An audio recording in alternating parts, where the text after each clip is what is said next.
This is episode 17, and we are talking about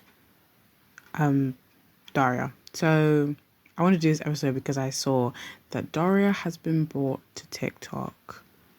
Not that I don't think that's a bad thing in any way. The previous episode before this was Bones to Norm, which you can check out on YouTube, Substack, and Spotify. Yeah, so I don't think that it being brought to TikTok is all that bad of a thing, because I feel like more people should know about Daria as a show. Some people might not know about it because of the fact that when it used to come on, it was really old. Like, it used to come on the television, and then it doesn't come on TV anymore. It used to come on the TV on the times when it would be shows like Awkward on MTV, and also Faking It as well. I don't know if those shows ring a bell for anybody, but those were the shows that like used to be on, and then like Daria was on at that same time. Like, it obviously used to be on MTV. Like, that's what my wall print says. Like, my wall print, I have a wall print of Daria in my room, on my, probably by my bedside table, or like by my bed. And then it's obviously Daria, the complete animated series, and it has the MTV logo in the corner. So, as we do, if you're not new here, let me explain the synopsis of Daria. Or, anyways, I always like to research it, of course, just to check.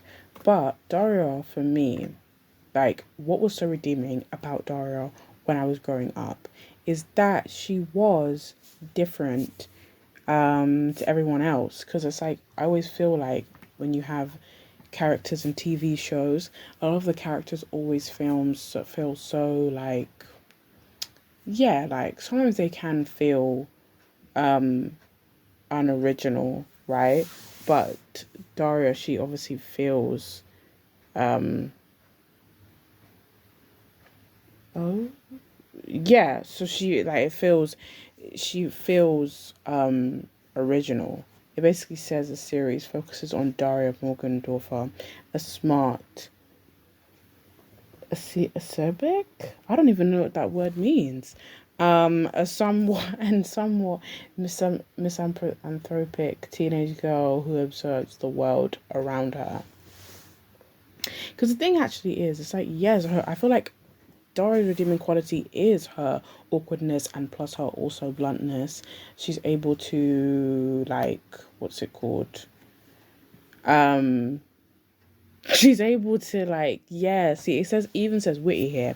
Her bluntness and awkwardness comes off as witty. So that Daria primarily revolves around Daria's Morgendorffer cynical outlook. And yes, be cynical, because the world is not what it seems. That's what Daria also shows. Like, you know what I mean? Like, the world is not all sunshine and rainbows.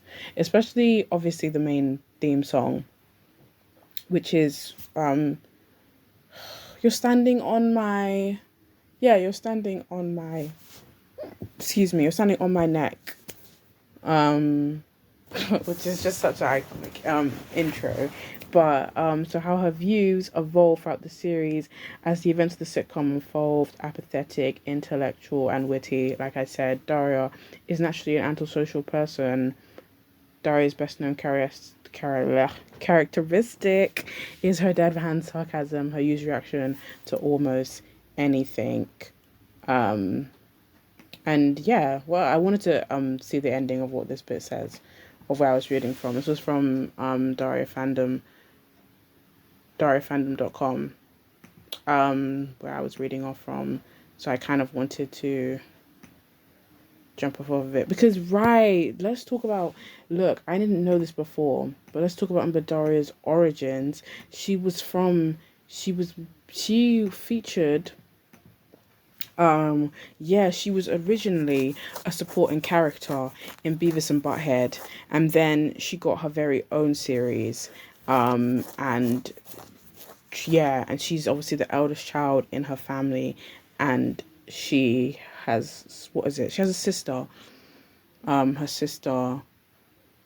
Oh, what's her sister's name again? I can remember it. Yeah, Quinn. I didn't remember it actually because I saw it on the website, so I actually was cheating. But no, yes, her sister Quinn, and her mum and her dad. But right, what does it say? Okay, I wanted to carry on a bit where I was reading off from. Daria's best known characteristic is her deadpan sarcasm, her usual reaction to almost anything and everyone being a dry, witty remark at their expense. She rarely shows any emotion and usually appears standoffish and uncaring most of the time to her peers, which is something that she adamantly welcomes. Yeah, that's even what's even more better about her. Do you know what I mean? She's not somebody who wants to conform to the way that society sees her. She is what she is. And do you know what I mean?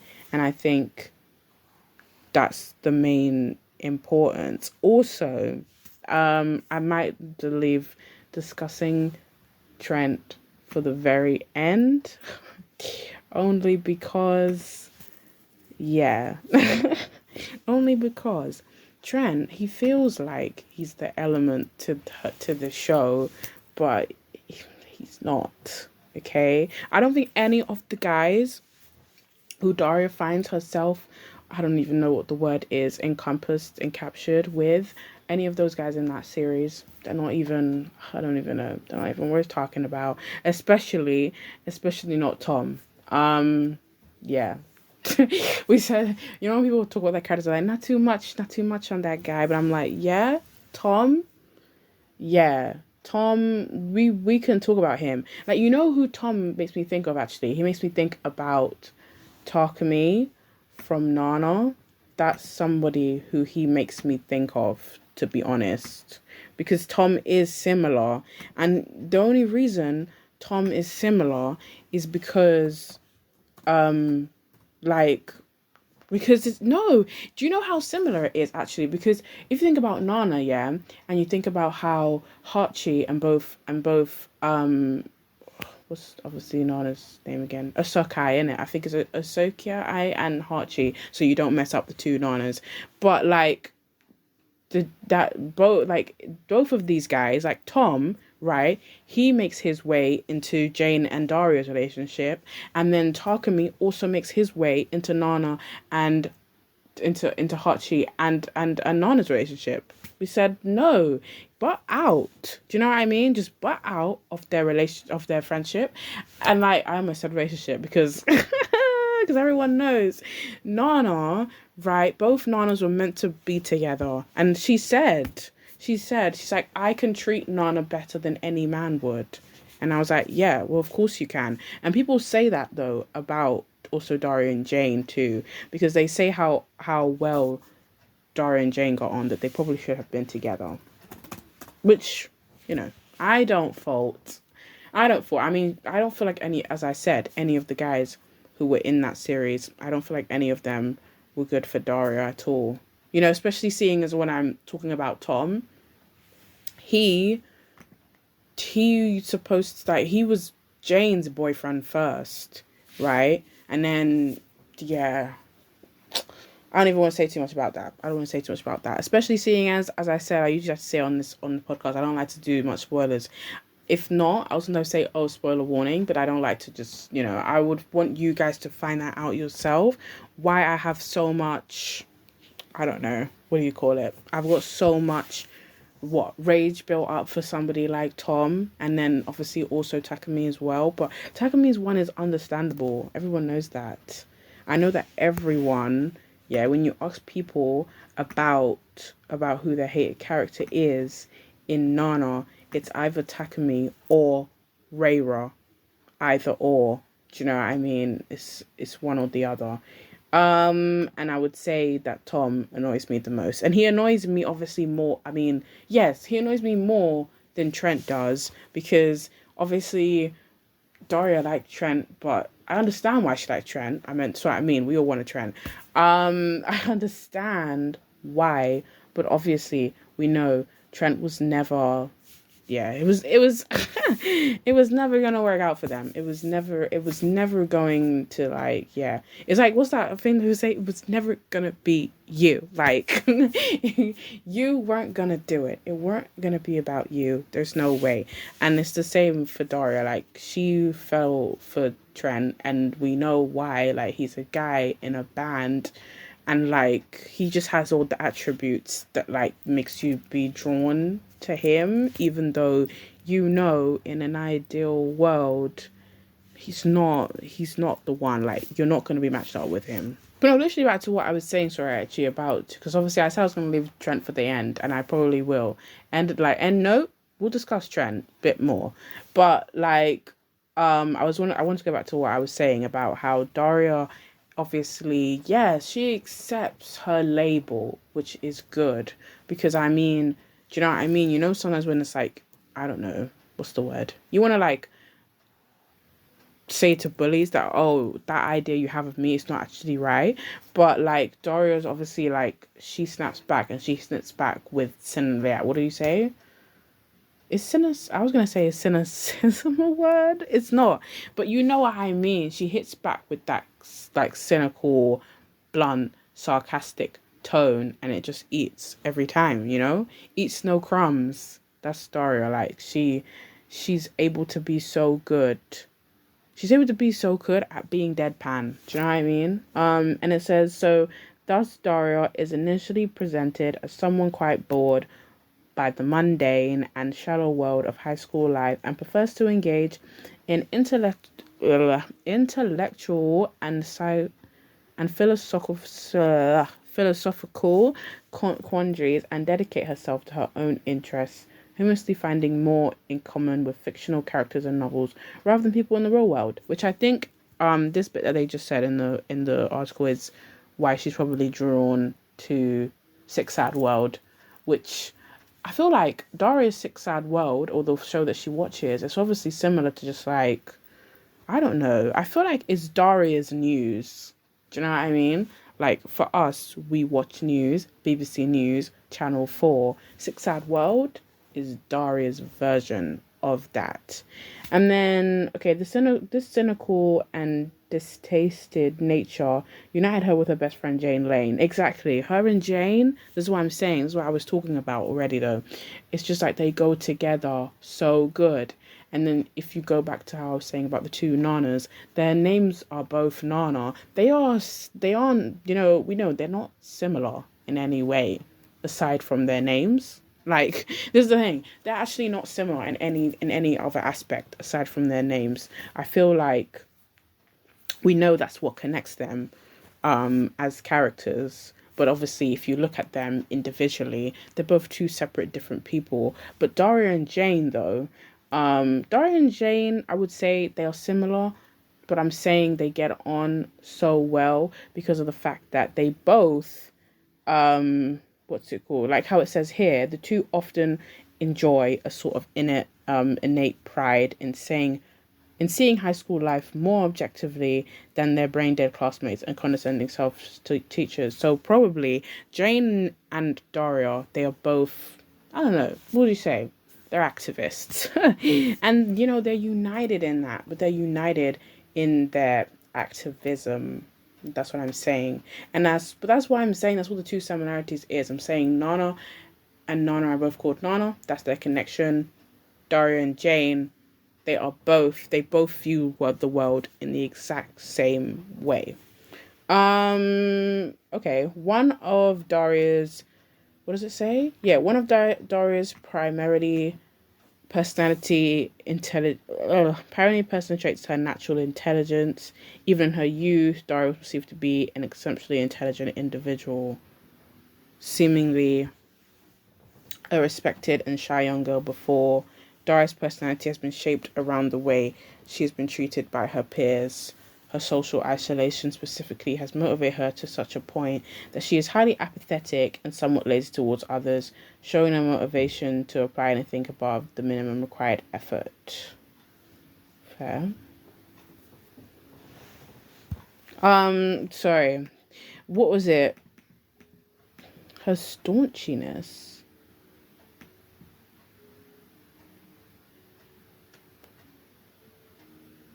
Oh, this is true that she's admitted to having generally low opinions of others, but this is not necessarily true, which it isn't because I feel like, yeah, she literally can. She's not extroverted, right? That's what this thing says. She's not extroverted. She is introverted, as we know, but she is able to um communicate with her peers. So she's actually able to do that. Yeah, and I think it's just like it just comes down to how we know. Like I think did I write something about introvertedness before?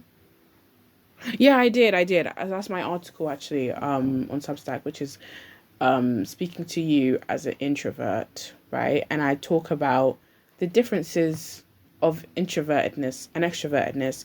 And this can also probably connect to Daria actually, because obviously Daria is not an introvert like it says here. She's I mean she's not extroverted, yeah, she's introverted. But she can communicate with others if need to be. It's just her nature, right? And that it says she knows her non-expecting, accepting, and non-inclusive attitude isn't the perfect way to go about seeing the world, but it's simply her most comfortable form of interaction.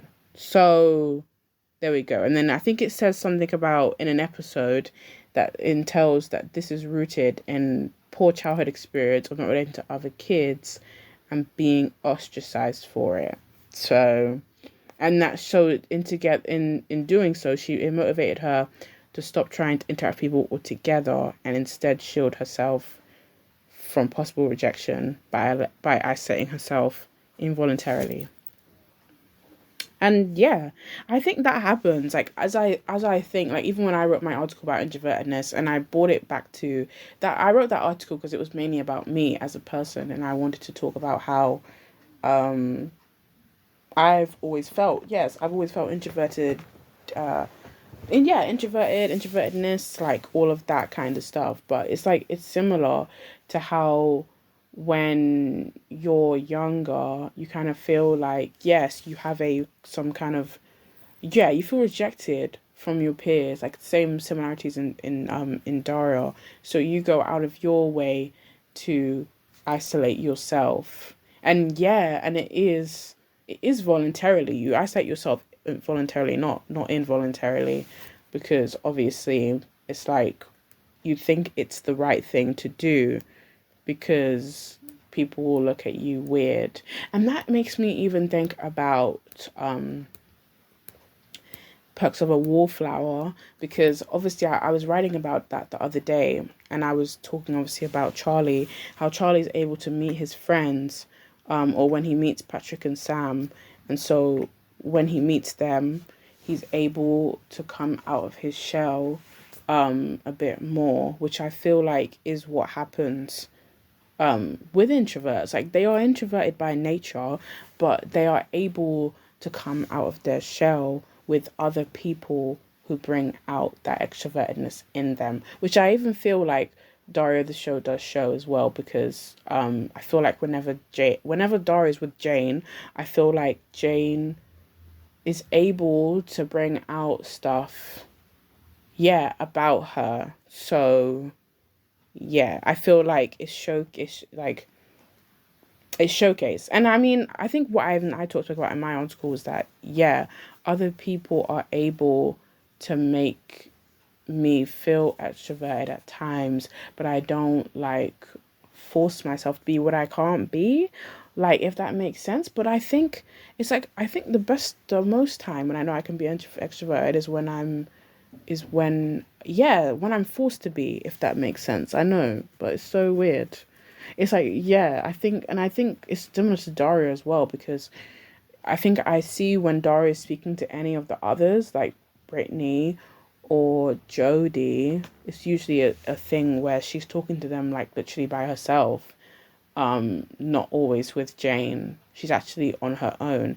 And so it's kind of as to say she's with them. So she's pushing herself out there to communicate with them, basically. I think one more note before I obviously stop using this website, sorry, because but this was saying about how Daria is highly defensive to the point of actually trying to make people dislike her so that she won't feel bad when they do. Although her stance on most things is unwavering, Daria is also highly self-aware, which is fairly evident given her sense of humor. And of course, and yet she's also initially hypercritical, and a large part of her growth revolves around her, around her becoming more willing to look at herself in the same critical light as she does others and generally learn from her mistakes.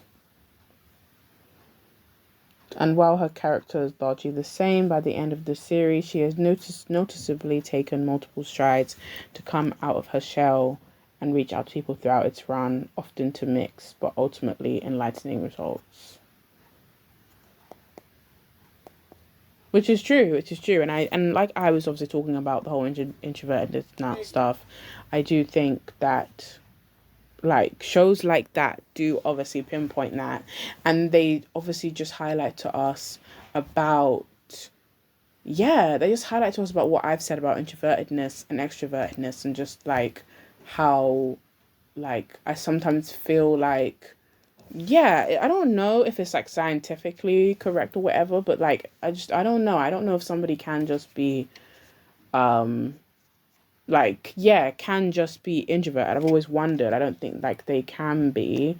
They obviously have to kind of have a slice of both and kind of a balance, because obviously it's like, I just think us as humans, we have to put ourselves we have to put ourselves out like in places, and we also have to try our hands at things. Even for me, when it's like, when it's like you're in a work setting and it's like, that you would prefer if you would like go off. Because I remember when I used to be working, and I thought that like, oh, I kind of just want to have my lunch by myself. And it's true, like it feels so hard. Sometimes it feels so weird when you're introverted and it's like, oh, I kind of want to I just want to have quiet time. But I think you have to have a balance, like I'm saying. So I think it's like fine if you're going to have quiet time, but then you also have to be able to, you have to also be able to socialize with others as well. And I just think it's a part of life, really. Moving on, because I think that's why, I say moving on, but that's why like Daria I was drawn to Daria. Like, I think I've gotten her before, actually. Yeah, I did that quiz test, which was also on TikTok, I think. I found it on TikTok, I think. And it was a test of characters who you are most like. And I'm sure that I got Daria in that. And I think I also got Nick Miller. And I also got... did I get... I think I got Enid. I got Enid from Ghost World.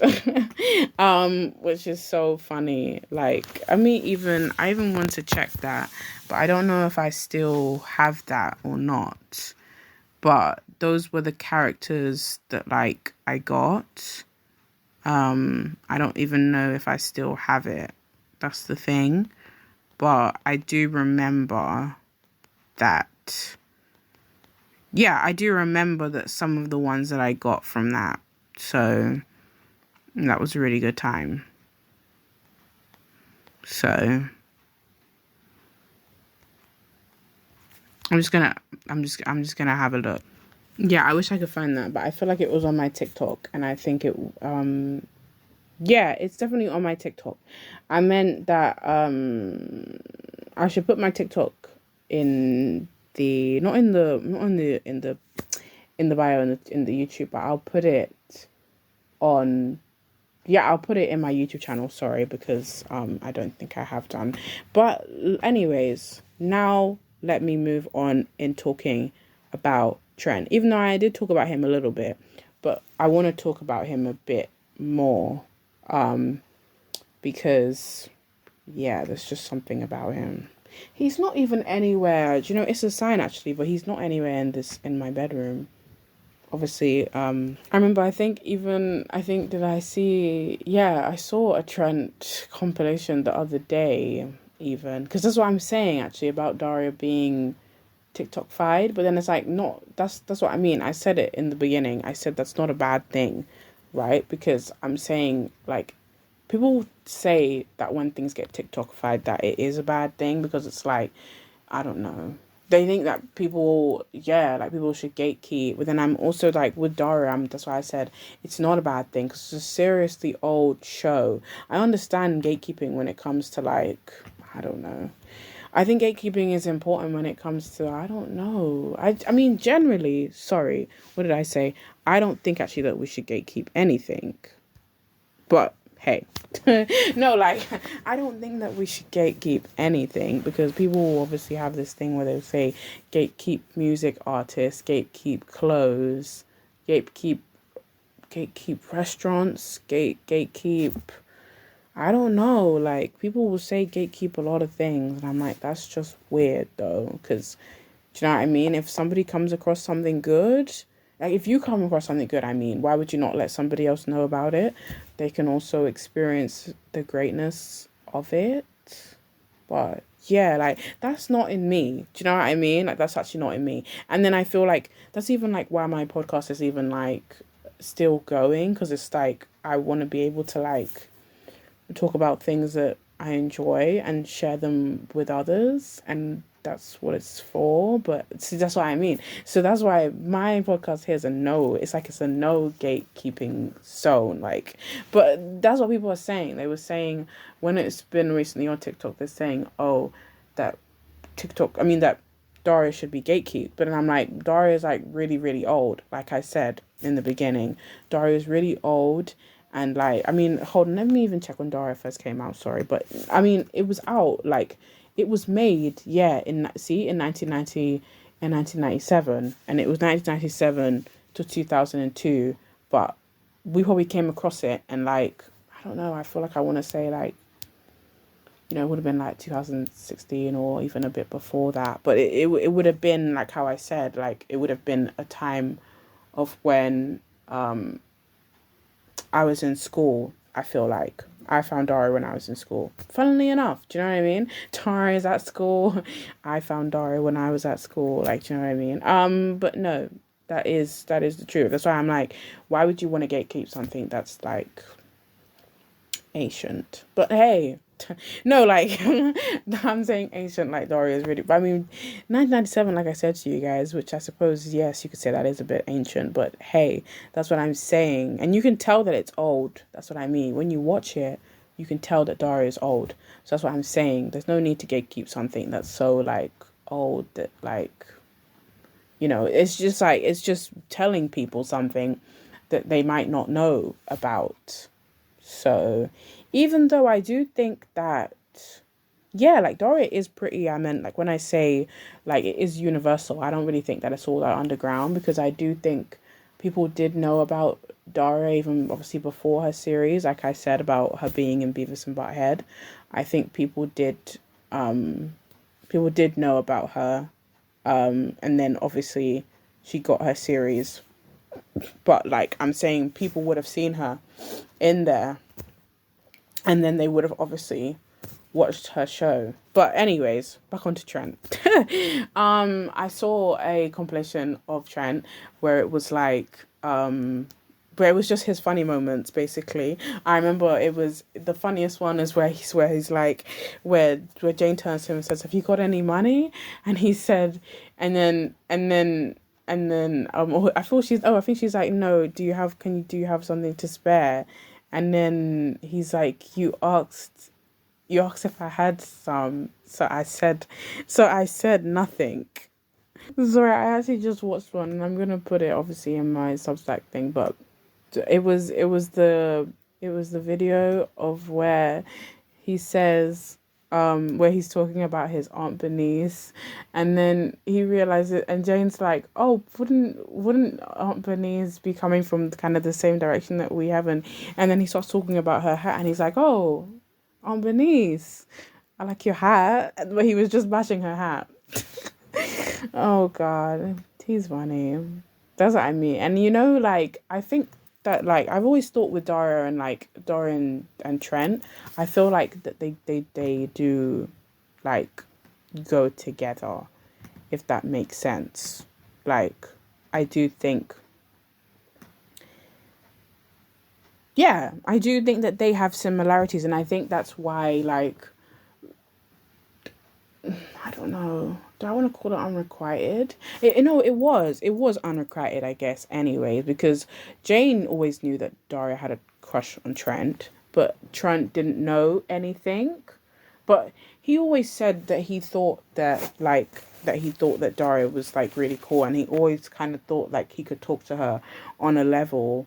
So that's what I'm saying. I do think that like they could have been a very good they could have like been a very good pairing, but just based on that's what I mean. I sometimes think like sometimes it's like you sometimes think that something will work out just because of personality alone, but then I don't always think that it's that straightforward. Like obviously I mean Trent and Daria have maybe similar like they have similar outlooks, and they're able to share things with one another, but it's just like obviously they don't have like yeah, they're just not right together. So yeah.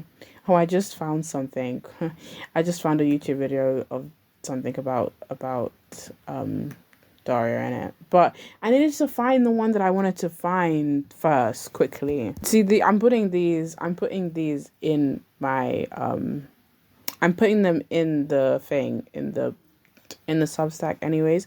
But what is it? I found the reference I was talking about though, because it's the how much money do you have Trent reference. So Jane asks Trent, oh, how much money do you have, Trent? And then he doesn't say anything, awkward silence. And then obviously he's like, you asked do I have so I have none, so I said nothing. And we're like, yes. I was like, I think that's what I mean about Trent. I feel like he has a lot of I feel like he has a lot of quotables. I feel like, you know, so yeah, I generally feel like he has a lot of quotables as a character. So yeah. And that's what makes him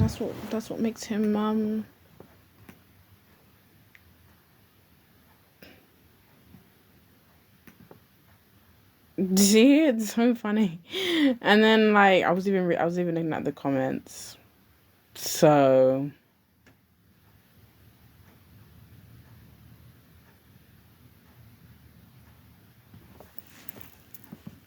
but to end off, I mean Trent, I think people would think of Trent as the what do they call him? Yeah, they call him a hobo.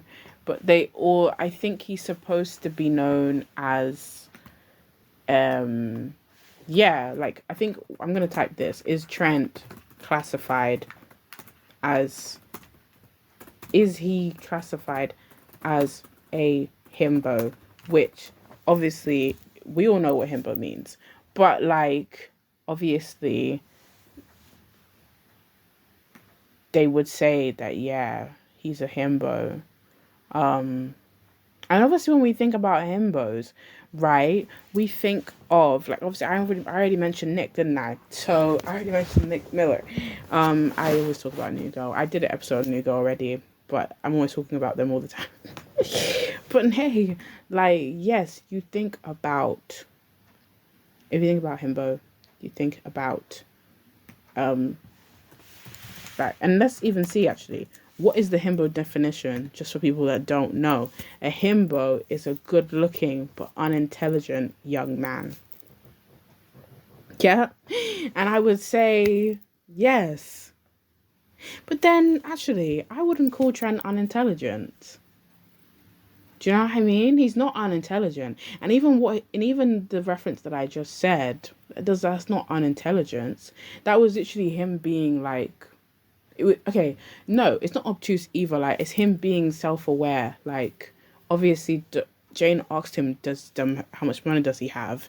And of course, if he doesn't have any money, why would he need to answer? Do you know what I mean? It's like, why? Like, that's just, I think that's the type of thing where it's like, you're just stating the obvious. He doesn't have any money, so he didn't say anything.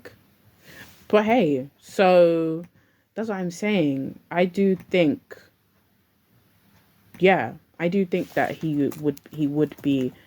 Oh, sorry, I messed up on my subsite. But I do think that he would be. Yeah, he would be classified as a himbo, though, because So yeah, but I also think, okay, with the definition of himbo, that I wouldn't want to think that he's also. Yeah, I wouldn't want to say that he's unintelligent.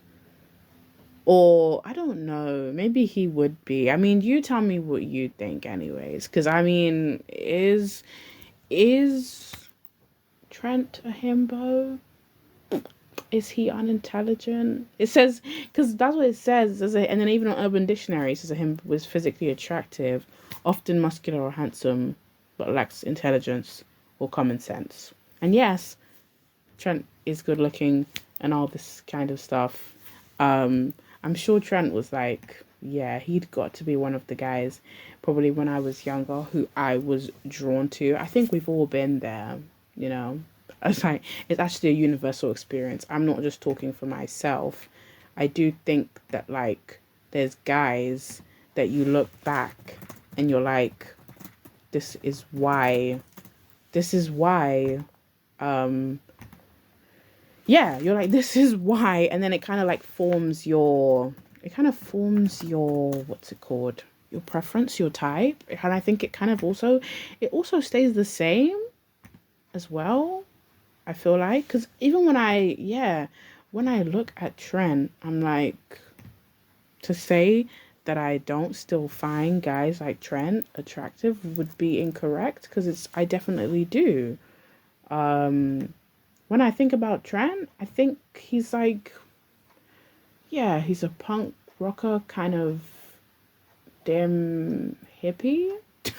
Like, what? He's just that, all that I just said. I think that's what he is.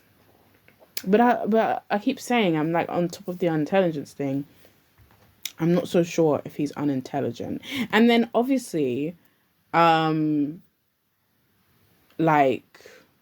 yeah, I also want to, when I was talking about Nick as well, would I say that Nick Miller is also unintelligent? Not really.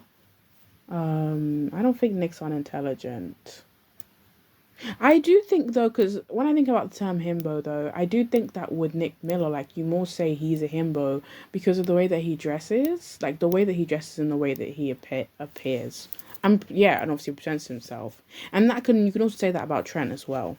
Look at how Trent, he wears the same clothes all throughout the series. What's that? He's wearing some kind of beige top and I don't know, and ripped jeans, and that's himbo esque.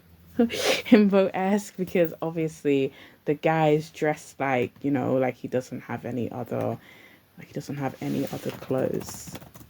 You know, it's funny. I'm thinking to myself now, even on top of himbos, I'm like, I might need to write an article about himbos, because yeah, I want to write about it and be like, what do I classify? What do we classify as a himbo? What makes somebody a himbo? Or actually, I might even watch a YouTube essay, because I can. And that's basically it. So yeah, but like, guys, um, I love.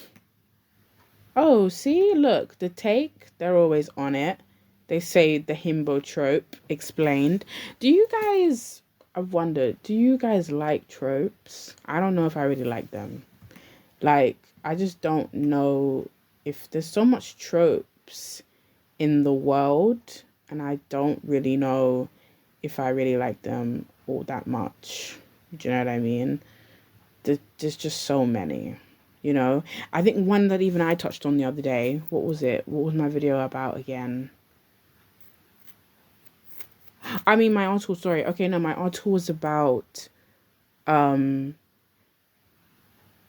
oh, it was about in defense of the other woman, and I was talking about, so yeah, the other woman trope, and I don't really, it's not a fan favorite of mine, because I'm just like, why do you have to have, um, like, yeah, why do you have to have, like, what's the word? An other woman be in a show? And I was mainly thinking about, like, who was it that I thought was mainly centered about? I think it was Amber. Yeah, it was Amber from Invincible, and I was just like, why? And then I was also like, I think 'cause people talk about the fact that Amber's black, and they talk about the fact that, like, Mark was never really like, he dated her, but he didn't really like her. But then it's just like, I don't know. I think to myself with that one, and I think with Amber, like, yeah, it's just because they want to put her into that box. They want to put her into that category. I don't even think that it's yeah, I don't think that it's a racial thing. I think it's literally just the trope and how the trope is and what it's classified as being the other woman.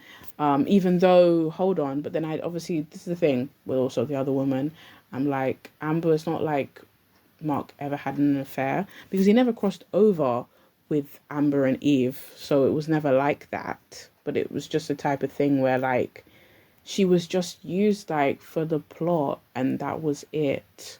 And she was then just discarded, basically. But not even, okay, but they're not even discarded, of course, because she's still in the show. But we just mean she was discarded by, yeah, she was just discarded. Um, yeah, she was just discarded by the main character. And then it's just like, you're like, I mean, I never liked that either, though. It's just like when there's a character who's dating the main character and then you kind of just put them to the side. I mean, they're still involved, but, like, I don't know. You kind of just put them with somebody else, and you don't really, yeah, you're not really learning much about them. Of course, if we even go back to just on the subject of tropes, that, like, yeah, I mean, Daria is obviously a trope in itself. It's just what is it? It's the awkward character type. I don't know, like, I don't know, because you think of, like, I don't know, maybe Sheldon from Big Bang Theory, or those type of people, like people who yeah, just come across blunt and, like, also sarcastic in the things that they say. And I don't think that they're bad characters or anything. It's just like, I don't know. I've always thought about tropes and the fact that, like, there's always a trope for everything. And, like, yeah, I think it's weird. I'm just like, why can't we all just, like, be people? And even when I came across the word himbo, actually, this is what I mean. I'm thinking about himbo a lot now. And I'm probably going to watch the himbo video, like, after I finish this episode. But, like, yeah, and I've just thought about, yeah, tropes a lot. But yeah. So we're currently at the end of this episode. Thank you so much for listening. I don't think there's anything else I really wanted to touch up on, really. I mean, I just think Dara is a really great show. And I think that, like, yeah, even aside from Dara, there's a lot going on in the shows. I mean, I would say that, like,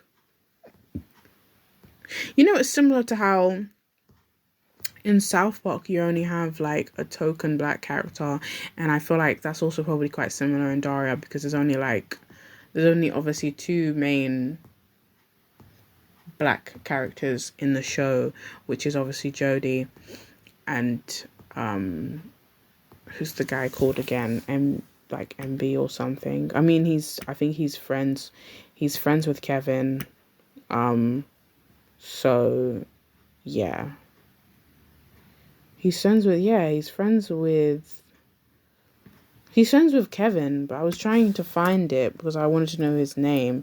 I know that Kevin calls him something else, but I don't think that's actually, like, he calls him Mac Daddy, I think, but his name is actually something else. Yeah, Mac. So yeah, so Jodie and Mac are the two main like black characters in that show. But yeah, as I said, thank you so much for listening, and I am unsure what the next episode will be. But don't worry, just know that it's on the cards and it's in the works. And yeah, you'll hear from me again, of course. Thank you.